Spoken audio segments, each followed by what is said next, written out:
깨어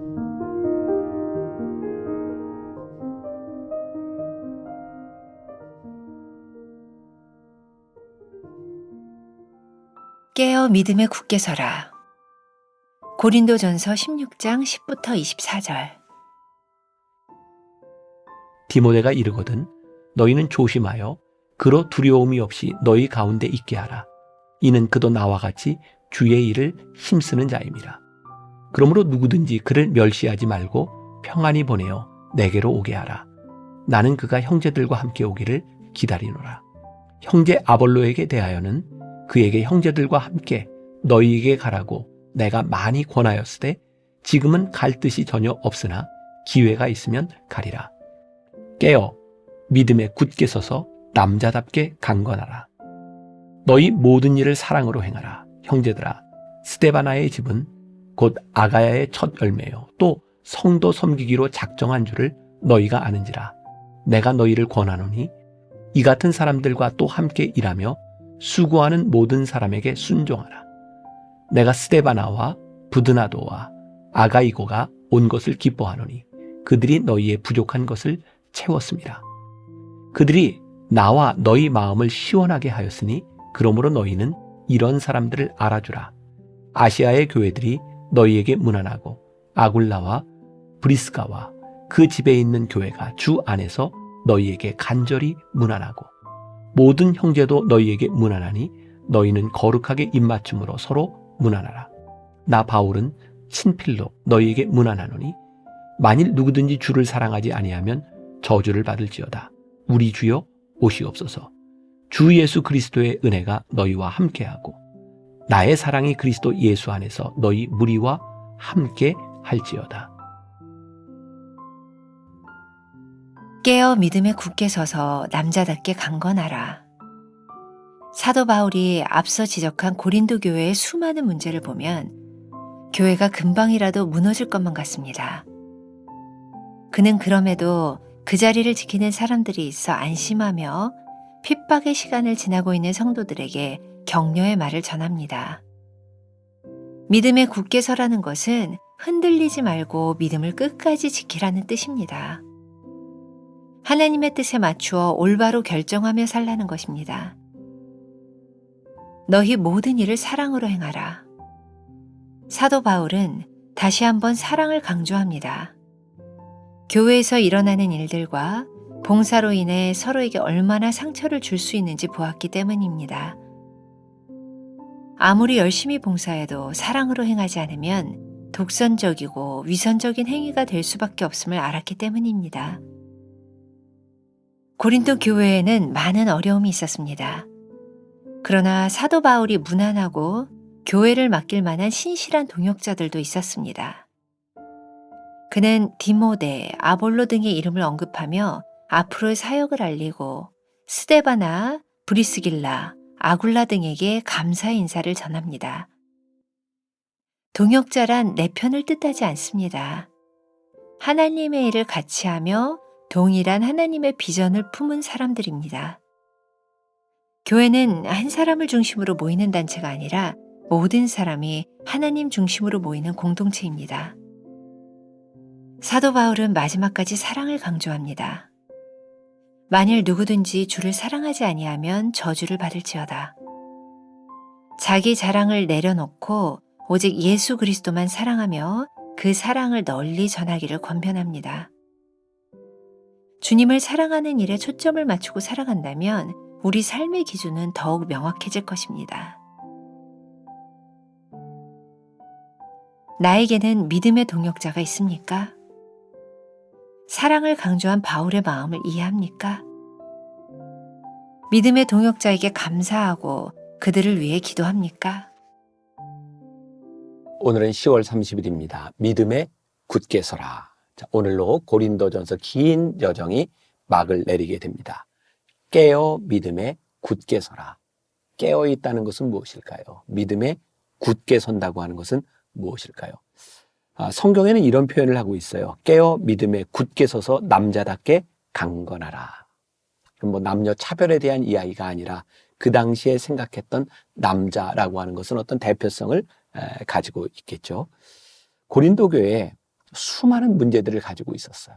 어찌 보면 그 문제들만 보면 금방 쓰러질 것 같은 그런 상황 가운데 있었던 거죠. 사도 바울은 고린도 교회에 있었던 모든 문제들을 하나하나 이야기하고 그 문제들에 대한 솔루션을 이야기하면서 마지막으로 이야기하는 게 여러분 깨어 믿음에서 남자답게 강건하십시오. 이 문제들에 대한 솔루션을 다 이야기했지만 믿음으로 깨어있지 않으면 우리의 믿음이 방심하면 언제든지 넘어질 수 있기 때문이죠. 자, 그러면 깨어있으라. 어떤 것이 깨어있는 것일까요? 우리들의 욕심과 하나님의 뜻이 무엇인지를 구별할 수 있도록. 우리들에게는 늘 육신의 소욕과 육신적인 욕망을 가지고 있어요. 우리가 영적으로 깨어있지 않으면 우리는 언제든지 이 욕망에 넘어질 수 있는 사람이죠. 그래서 우리들이 기도할 때도 어떤 봉사를 할 때도 이것이 하나님이 기뻐하시는 일인가? 나의 욕망 때문인가? 라는 것을 구별할 줄 알아야 되는 것이죠. 2017년 제가 냈던 책 치열한 순종에 나오는 글을 조금 읽어드리겠습니다. 존 오토버그의 선택 훈련이라는 책에 나오는 이야기를 먼저 소개합니다.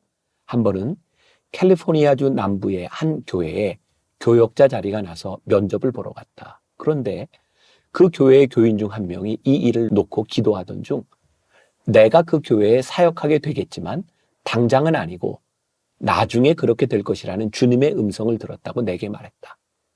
당신은 몰랐지만 알고 보니 그 교인의 남편도 나와 같은 자리에 지원을 했다.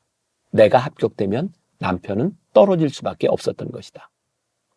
내가 아는 한 남자는 한때 죽도록 사랑하는 여자를 하나님이 정해주신 짝으로 확신했다. 그는 라디오에서 그녀를 떠올리게 하는 노래를 듣다가 그녀가 정말로 천생배필이라면 다른 방송국에서도 그 노래를 틀게 해달라고 기도했다. 그런데 정말로 다른 방송국에서도 그 노래를 틀어주었다. 그는 그것을 하나님의 신호로 받아들였다. 하지만 그것은 완전한 착각이었다. 그 여자는 지금 다른 남자와 결혼해 잘 살고 있다. 나는 하나님의 뜻을 간절히 원한다고 말하지만 실제로 내가 원하는 것은 전혀 하나님의 뜻이 아닐 때가 덜어 있다. 그럴 때 나는 단지 내가 원하는 것을 원할 뿐이다. 혹은 결정의 부담감을 벗으려는 것일 뿐이다. 제가 자주 하는 이야기가 있습니다. 교회에서 목사님과 친하다고 말하는 사람들의 의도를 파악할 필요가 있다고 말입니다. 또 신앙생활을 하면서 너무 쉽게 하나님의 음성을 들었다고 하는 사람이 있다면 조심하십시오.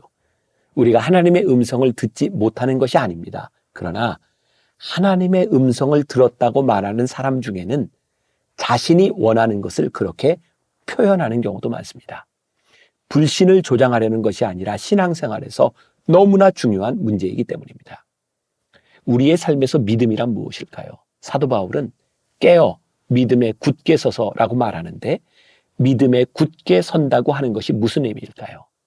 하나님의 뜻 앞에 흔들리지 않고 끝까지 믿음을 지키는 것이 아닐까요? 내가 원하는 것과 하나님이 원하는 것 사이에서 끊임없이 싸우고 하나님 편에 서는 것이 믿음을 굳게 지키는 것입니다. 우리의 삶이 흔들리는 것은 대부분 하나님께서 원하시는 것보다 내가 원하는 것이 앞설 때입니다. 사도 바울의 마지막 인사는 이것입니다. 깨어 믿음에 굳게 서서 남자답게 강건하여라. 자, 구분이 되시죠? 믿음 위에 굳게 선다고 하는 것은 내가 원하는 것과 진짜 하나님이 원하시는 것 사이에 구분을 분명히 할 수 있는 것. 그게 믿음을 굳게 지키는 방법입니다. 두 번째 문단에서 사도 바울은 또 이렇게 이야기합니다. 너희 모든 일을 사랑으로 행해라. 사도 바울이 고린도전서를 통해 끊임없이 이야기하고 있는 맥이 있죠. 너희들에게 어떤 은사, 어떤 일을 한다 할지라도 너희에게 사랑이 없으면 그 아무것도 아니다. 너희들에게 하나님이 얼마나 귀한 은사를 주셨는지 모르지만 그 은사가 누군가의 유익을, 공동체의 유익을 위해 쓰이지 않는다면 그 은사는 잘못된 것이다 라고 말을 하고 있습니다. 그러니 오늘 우리가 다시 한번 점검해야 될 포인트가 있는 것이죠. 우리들이 지금 하고 있는 이 일, 믿음 위에 굳게 서서 우리들이 행하고 있는 이 모든 일이 사랑으로 행하고 있는 일인지를 구별해 보십시오. 라는 것을 우리들이 기억해 볼 필요가 있습니다. 자, 이 사랑이라고 하는 관점에서 제가 오래전에 썼던 책 하나님을 가슴 뛰게 하는 이야기에 제가 썼던 글인데 한번 들어보세요. 우리는 흔히 두 종류의 섬김을 본다. 하나는 자신의 의를 드러내기 위한 도구로 섬기는 것과 다른 하나는 상대방을 사랑하는 마음으로 종노릇 하듯이 섬기는 것이다. 자신의 의를 드러내려는 섬김의 방식은 늘 자기중심적이다. 그래서 자신이 섬기면서도 다른 사람에게 상처를 주고 상처받은 사람으로 말미암아 또 자신이 상처를 받는다. 자기중심적인 섬김이란 늘 자신의 의가 드러나야 만족하며 누군가에게 인정을 받아야만 한다. 자신의 기쁨이 충족되어야 하는 것이다. 이런 섬김은 자신이 하고 싶은 일을 하는 것일 뿐이다. 패트릭 존스턴 선교사가 집필한 세계 기도 정보라는 책에 아이티라는 나라를 위한 기도 정보가 수록되어 있다. 서반구에서 가장 가난한 아이티는 프랑스로부터 독립했습니다. 그때 나라 전체를 사탄에게 봉헌했다는 기록이 있습니다. 그들의 땅을 빼앗고 지배하던 프랑스 사람들은 늘 자신들이 하나님의 백성이라고 이야기했고 자기네들은 죽으면 천국에 간다고 했습니다. 그들은 죽으면 무덤에 십자가를 세우고 어느 마을에 들어가도 교회부터 세웠습니다. 그런 프랑스 사람들이 자신들에게 얼마나 악독하게 짐승처럼 굴었는지 그들이 너무 미운 나머지 그들이 믿은 하나님을 저주하고 그 반대편에 서서 사탄에게 나라를 봉헌했다는 것입니다. 어떻게 이렇게 기가 막힌 일이 일어날 수 있는가? 사랑이 없는 종교, 사랑이 없는 교회는 이렇게 될 수 있습니다. 후안 카를로스 오르티즈 목사님은 이런 이야기를 했습니다. 사탄은 절대로 하나님의 자녀를 죽일 수 없습니다. 단지 상처를 줄 뿐입니다. 그러나 상처 입은 하나님의 자녀를 죽이는 것은 그리스도인입니다. 무서운 이야기죠. 우리가 하나님의 이름으로 행했던 많은 일들 가운데 사랑이 없으면 그것이 저주가 될 수 있고 사랑이 없이 행하는 일들로 인하여 우리가 다른 지체를 죽일 수도 있다는 일이 얼마나 무서운 일인지 몰라요. 저는 이 후안 카를로스 오르티즈 목사님의 말을 정말 깊이 듣습니다. 사탄은 절대로 우리를 죽이지 못합니다. 우리에게 상처를 줄 수는 있습니다. 근데 상처받은 성도를 죽이는 것은 다른 그리스도인이라는 거예요. 우리가 믿음에 굳게 서서 사랑으로 행하지 않는다면 우리가 얼마나 무서운 사람들이 될 수 있는지. 고린도 교회에는 많은 어려움들이 있었어요. 근데 사도 바울에게 큰 위로가 되었던 것이 뭐냐면 믿음을 지키는 좋은 동역자들이 있었던 거예요. 그래서 고린도전서 16장에는 사도 바울이 여러 사람들의 이름을 거론하면서 동역자들을 문안하고 그리고 여러 가지 부탁을 합니다. 디모데, 아볼로, 그리고 스데바나, 브리스길라, 아굴라. 많은 사람들에게 인사를 하며 나눌 수 있는 동역자가 있었다는 거예요. 여기서 우리들이 기억해야 될 것이 있어요. 동역자란 내 편을 의미하는 것이 아니에요. 나와 함께 하나님의 일을 했던 사람을 사도 바울은 동역자라고 부르고 있는 거예요.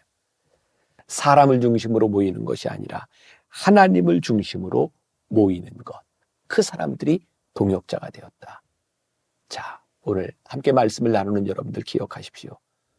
우리가 하나님을 믿고 믿음에 굳게 서서 이 믿음의 공동체를 이룬다고 하는 것은 내 편을 만들기 위한 사람들이 아니라 하나님의 편에 설 수 있는 사람들이 동역자가 될 수 있다는 것.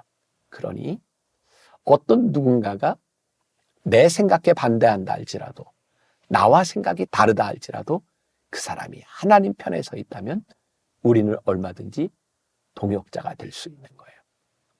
저는 좋은 예가 될 수 있을 것 같은데 제가 목회를 하면서 저희 교회에도 장로님들과 함께 회의를 하면서 여러 가지 의사결정을 해야 될 경우들이 있어요. 제가 늘 기도하는 게 그런 거예요. 하나님, 제 뜻이 꺾어질 때 그것을 기뻐할 수 있는 마음, 그것을 감당할 수 있는 마음을 갖게 하여 주옵소서. 내 뜻이 꺾어지지만 하나님의 뜻이 꺾어지는 것이 아니라면 내 뜻과 다른 사람들과 함께 하나님의 일에 동역하는 기쁨을 누리게 하여 주옵소서. 저나 여러분들이나 이 말이 얼마나 힘든 일인지 알아요. 어떻게 나와 생각이 맞지 않는 사람들과 기쁘게 사역을 할 수 있을까요? 그런데 우리가 늘 하나님 편에 서려고 노력한다면 그 일이 가능하리라고 우리들은 믿을 수 있는 거죠. 사도 바울은 마지막까지 사랑을 강조하고 있어요. 고린도전서 16장 22절. 만일 누구든지 주를 사랑하지 아니하면 저주를 받을지어다. 주님을 사랑하지 않는 마음으로 하는 일들 거짓이라는 거예요. 우리가 주님을 사랑하는 마음으로 한다면 그분이 기뻐하시는 일을 할 수 있다는 거예요. 이 사람이 이쪽에서 주님이 기뻐하시는 일, 이 사람이 이쪽에서 주님을 기뻐하시는 일, 이 사람이 이곳에서 주님이 기뻐하시는 일을 할 때 우리는 함께 그 기쁨을 누릴 수 있지 않을까요? 오늘 여러분들의 삶에 함께 동역하는 사람들로 인하여, 믿음 위에 굳게 선 사람들로 인하여 누릴 수 있는 기쁨이 있기를 주님의 이름으로 간절히 축원합니다. 기도하겠습니다. 깨어 믿음에 굳게 서라. 사도 바울이 우리들에게 권면하는 말씀입니다. 믿음 위에 선다고 하는 것은 내 욕심이 아니라 하나님의 마음 위에 선다는 우리의 믿음의 고백입니다. 오늘 우리 주변에 나와 다른 수없이 많은 우리 믿음의 공동체들 가운데 우리가 한 하나님으로 인하여 기뻐하게 하시고 한 하나님으로 인하여 동역자가 되는 기쁨을 누릴 수 있는 귀한 하나님의 사람들이 되게 하여 주옵소서. 예수님의 이름으로 기도했습니다. 아멘.